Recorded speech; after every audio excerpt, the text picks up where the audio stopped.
será que tanta sangre ha costado enarbolar su pabellón? Ya en Cuba se acabaron las ambiciones, se acabaron las ambiciones que agravaban la nación. Mi Cuba será un vergel con un cielo más azul, gracias a Almeida y Raúl, Arechel, Camilo y Fidel, y a todos los combatientes que en la República entera honraron nuestra bandera. Decididos y valientes, hoy nuestra patria cubana un papel. Ciertamente, yo soy juez de la Suprema Corte de Justicia, presido la sala penal. Llegué desde el último escalón y me costó cerca de 30 años. Llegar en ningún momento, si una cosa me define a mí, no es la lejanía que muchos asumen con la condición de juez. Reconozco que el rasgo más presente en mi conducta profesional y hasta personal es el de la insumisión, que me ha causado muchos problemas, pero me ha evitado vivir de rodillas ante nadie. Así que si alguien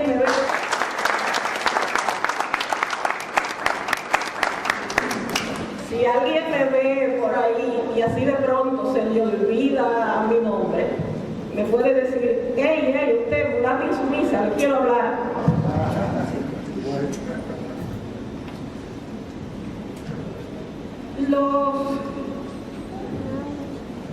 Las garantías procesales, contrario a lo que se dice comúnmente aquí, no son un mecanismo para proteger a la persona sospechosa, muchas veces con motivo valedero, de haber cometido una infracción.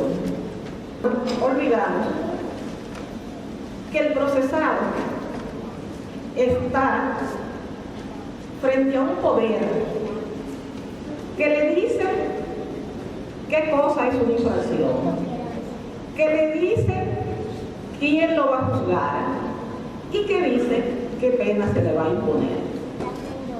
Entonces, es necesario equilibrar esa diferencia terrible y como casi todo poder tiende al abuso, al poder hay que ponerle límites.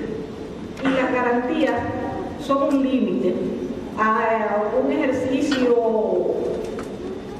feroz y atropellante de la potestad del Estado. Sí pueden disminuirse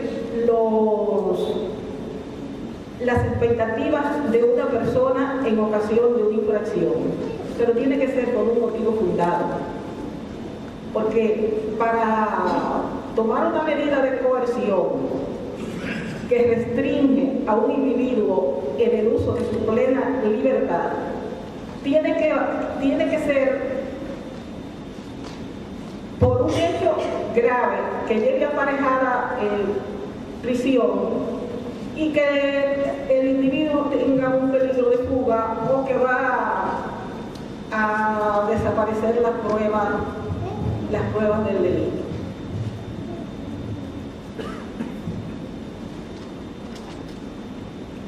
Las garantías tienen una importancia especial ahora que se está promoviendo el Estado constitucional de derecho, donde se supone que toda decisión, cualquier instrumento, decreto, ley, reglamento, lo que sea, tiene que responder a la Constitución en forma y espíritu. Y no se concibe la existencia de un derecho que se quede en una simple declaración, porque prácticamente eso y nada es igual.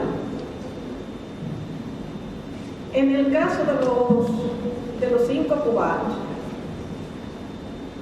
si bien nuestro ordenamiento legal tiene diferencias con el ordenamiento legal de los norteamericanos, hay cosas que son propias de la condición humana, importando poco la sociedad en que un individuo desarrolle sus actividades. La mayoría de la situación de los 5 es muy sabida por todos. Hay cosas que les resultarán ya conocidas. Sabemos que Cuba y su gobierno tienen una larga historia de acoso que provienen del territorio de los Estados Unidos, con acciones como colocación de explosivos, asalto a legaciones y más.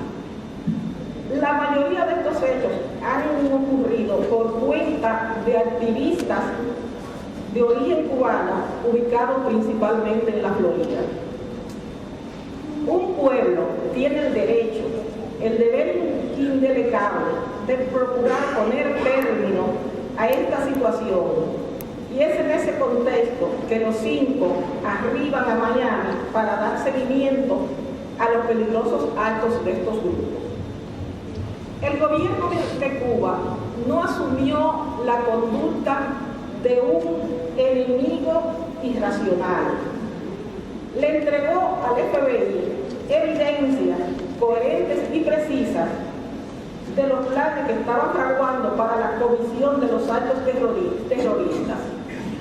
Lo facilitaron con un seguimiento cuidadoso. Hubiera podido dar con los responsables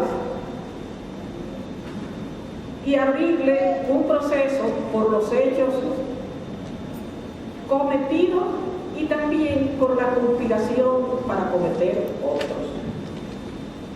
Pero el resultado no fue ese, sino que el 12 de septiembre del año 1988 son apresados los 5 y otras personas. Y aquí se abren las puertas de un largo infierno que aún no cesa. Se inicia una cabalgata de miembros del estamento judicial que pasan sin sonrojo por encima de garantías, sin cuyo respeto es peregrino hablar de un real Estado de Derecho. El que con una visión mínima de lo que son las garantías de un proceso penal, de acuerdo al ordenamiento legal y constitucional, haya oído lo que pasa, se asome al devenir de este proceso, irá a lo mejor con un escéptico. Ah, hombre, esos son los pro-cubanos inventando. De vuelta, lo veremos preso del asombro, por no poder conciliar la noción de un democrático Estado de Derecho con lo sucedido en el proceso.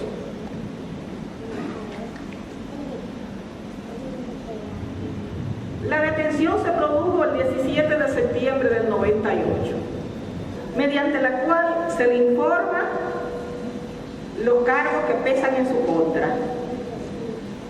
Se le dice de su derecho a permanecer en silencio y de la posibilidad de tener asistencia legal. Este tipo de advertencia es consustancial al derecho de defensa y un mecanismo destinado a evitar que mediante sorpresa o engaño a los detenidos se les extraiga una información contraria a sus intereses. Es en cierto sentido un mecanismo de control para evitar abusos de la Fiscalía. El encierro en solitaria, la incomunicación fueron una constante en el proceso, afectándose el libre juego de ideas entre los detenidos y sus abogados, cuestión que es esencial para una buena defensa. Pues si bien el procesado tiene la defensa material de su caso, la defensa técnica la tiene el abogado. y tiene derecho a una comunicación libre y sin supervisión alguna. Independientemente de que hubiera otras razones, les voy a citar un caso. El caso fue usado por otras medidas que tomó el personaje, pero la excusa legal y valedera que se tomó con Garzón fueron unas grabaciones que se hizo de unas conversaciones de abogados con la defensa. A él se le tenía guardada, y con eso,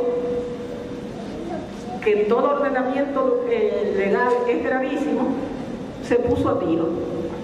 Y esta gente, los 5, no tenían garantizado la comunicación libre con sus abogados. Y las otras personas, ninguna de ellas fue procesada. Es de suponer que hicieron algún tipo de trato con la fiscalía, y para lograr ese trato también es lógico suponer que dieron alguna información perjudicial para los demás. Yo nunca tengo confianza en los llamados arrepentidos. Ellos embarcan a quien sea con tal de salvar su vida. Hasta aquí tenemos interrogatorios al margen del ordenamiento legal, incomunicación, obstrucción de la defensa, privación de contacto con familiares en un panorama desolador. Pero desde el punto de vista de la lógica de los perpetradores de estos hechos, esto tiene sentido. Es una apuesta por el quiebre de los procesados.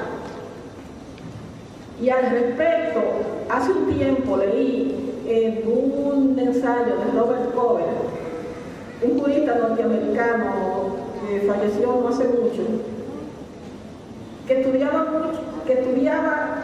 con énfasis en la posición de grupos minoritarios que reivindicaban la posibilidad de que la ley fuera interpretada desde su punto de vista y de su identidad. Robert Cover, hablando sobre prácticas de ablandamiento y de maltrato, que es lo que le sucedió a los 5 cubanos, dice, y cito: es una deliberada inflicción de dolor para destruir el mundo de la víctima y su capacidad de crear realidades compartidas. Más que obtener información, lo que se pretende es la clausura de aquello que la víctima valora, de los vínculos que constituyen la comunidad sobre la cual se fundan sus valores. Se obliga al prisionero a hacer constar la capacidad del sufrimiento para destruir mundos, para que se traicionen a sí mismos y a todos aquellos aspectos del mundo, amigos, familiares, país, causas con los cuales está comprometido su yo. Termina la cita de Cover.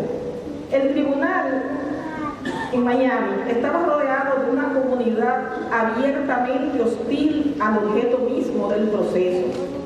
Hubo una campaña feroz, una parcialidad manifiesta en los medios, y el tribunal se desenvolvía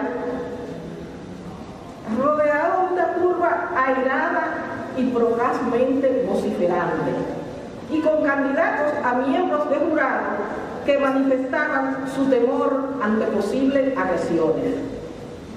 En cuanto al papel de la prensa en este proceso, unido al acoso de la turba multa, hacía difícil la obtención de una respuesta del aparato judicial que fuese fruto de un sereno y mesurado análisis de la cuestión. Este clamor mediático en cuanto al caso de los cinco fue colocado bajo sospecha por quienes examinan el caso sin apasionamiento. y tuvieron razón cuando posteriormente se puso en evidencia los pagos que habían recibido los mocingleros. En cualquier otro lugar, lo esperable era que al solicitar el cambio de sede, este fuera concedido. La defensa no tenía que esforzarse demasiado para lograrlo. Sin embargo, cuidó todos los detalles. Incluso hizo realizar una encuesta que con cifras precisas demostraba la militante agresión y hostilidad frente al proceso y los procesados. Pero no, la solicitud de cambio de sede no llegó a ser considerada adecuadamente. Se hizo de enmiendas claras, de precedentes precisos, una interpretación ajena al espíritu de estos instrumentos. La interpretación de la ley en ciertas manos no responde a la justicia. Aquí de nuevo cito a Cobra. La interpretación legal tiene lugar en un campo de dolor y muerte. Esto es verdad en varios sentidos.